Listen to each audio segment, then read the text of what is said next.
നമസ്കാരം, ബിഗ് ന്യൂസിലേക്ക് സ്വാഗതം. പോലീസും മോട്ടോർ വാഹന വകുപ്പും ചേർന്ന് റോഡുകളിൽ സംയുക്ത പരിശോധന നടത്താൻ തീരുമാനം. 24 മണിക്കൂറും പരിശോധനയുണ്ടാവും. നിയമലംഘനങ്ങൾക്കെതിരെ കർശന നടപടി സ്വീകരിക്കും. ADGP മനോജ് എബ്രഹാം വിളിച്ചു ചേർത്ത ഉന്നതതല പോലീസ് യോഗത്തിലാണ് നടപടി കടുപ്പിക്കാൻ തീരുമാനമായത്.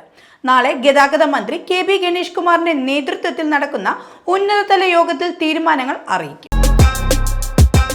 കർഷകരെ ദ്രോഹിക്കാൻ ഉദ്യോഗസ്ഥരെ കയറൂരി വിടരുതെന്ന് മാർ ജോസഫ് പാംബ്ലാനെ.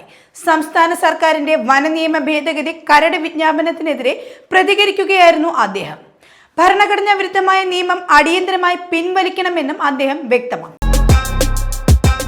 ഗവർണറിന്റെ പരിപാടിയിൽ കറുത്ത വസ്ത്രങ്ങൾക്ക് വിലക്ക്. തിരുവനന്തപുരം മംഗലപുരം ബിഷപ്പ് പെരേര സ്കൂളിൽ ഗവർണർ പങ്കെടുക്കുന്ന പരിപാടിയിലാണ് വിലക്ക് ഏർപ്പെടുത്തിയിരിക്കുന്നത്. ഇത് സംബന്ധിച്ച് സർക്കുലർ സ്കൂൾ അധികൃതർ പുറത്തുവിട്ടിട്ടുണ്ട്. വരുന്ന 18-നാണ് സ്കൂൾ വാർഷികാഘോഷ പരിപാടി നടക്കുക.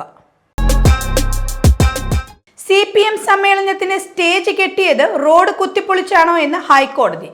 തിരുവനന്തപുരത്ത് റോഡ് തടഞ്ഞ് സ്റ്റേജ് കെട്ടി CPM സമ്മേളനം നടത്തിയതിൽ നിയമം ലംഘിച്ചവർ പ്രത്യാഘാതം നേരിടേണ്ടി വരുമെന്നും ഹൈക്കോടതി അറിയിച്ചു.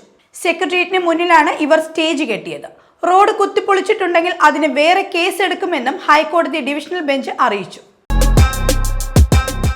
റാന്നി അമ്പാടി കൊലക്കേസിൽ 3 പ്രതികൾ എറണാകുളത്ത് നിന്നും പിടിയിൽ. റാന്നിയിൽ യുവാവിനെ കാറിടിച്ച് കൊലപ്പെടുത്തിയ കേസിലാണ് പ്രതികൾ പോലീസിന്റെ പിടിയിലായത്.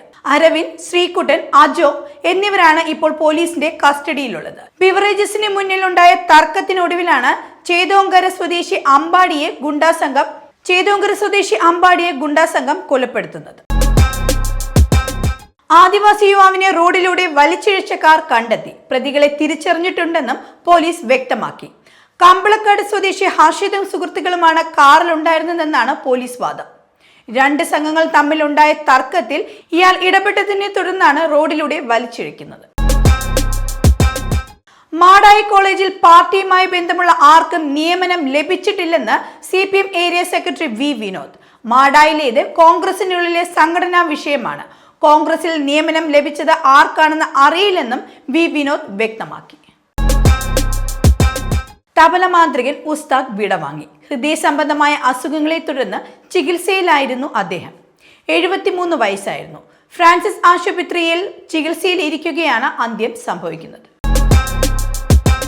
പള്ളിക്കകത്ത് ജയ് ശ്രീരാം വിളിക്കുന്നത് എങ്ങനെ ക്രിമിനൽ കുറ്റമാകുമെന്ന് സുപ്രീം കോടതി. ഒരു പ്രത്യേക മതത്തിന്റെ പേരോ വാക്യമോ വിളിച്ചാൽ എങ്ങനെ കുറ്റകരമാവുമെന്നും സുപ്രീം കോടതി ചോദിച്ചു. പള്ളിക്കകത്ത് ജയ് ശ്രീരാം വിളിച്ചെന്ന് ആരോപിച്ച് 2 പേർക്കെതിരായ നടപടികൾ റദ്ദാക്കിയ കർണാടക ഹൈക്കോടതിയുടെ ഉത്തരവിനെ ചോദ്യം ചെയ്ത് സമർപ്പിച്ച ഹർജി പരിഗണിക്കുന്നതിനിടെയാണ് ജസ്റ്റിസുമാരായ പങ്കജ് മിത്തലും സന്ദീപ് മിത്തയും അടങ്ങിയ ബെഞ്ചിന്റെ ഈ പരാമർശം. ബംഗാൾ ഉൾക്കടലിൽ വീണ്ടും ന്യൂനമർദ്ദം രൂപപ്പെട്ടു. കേരളത്തിൽ 5 ദിവസം ഇടിമിന്നലോട് കൂടിയ മഴയ്ക്ക് സാധ്യതയുണ്ട്. തെക്കൻ ബംഗാൾ ഉൾക്കടലിന്റെ മധ്യഭാഗത്തായി രൂപപ്പെട്ട ന്യൂനമർദ്ദം അടുത്ത 2 ദിവസത്തിനുള്ളിൽ കൂടുതൽ ശക്തി പ്രാപിച്ച് തമിഴ്നാട് തീരത്തേക്ക് നീങ്ങാൻ സാധ്യതയുണ്ടെന്ന് കേന്ദ്ര കാലാവസ്ഥാ വകുപ്പ് അറിയിച്ചിട്ടുണ്ട്.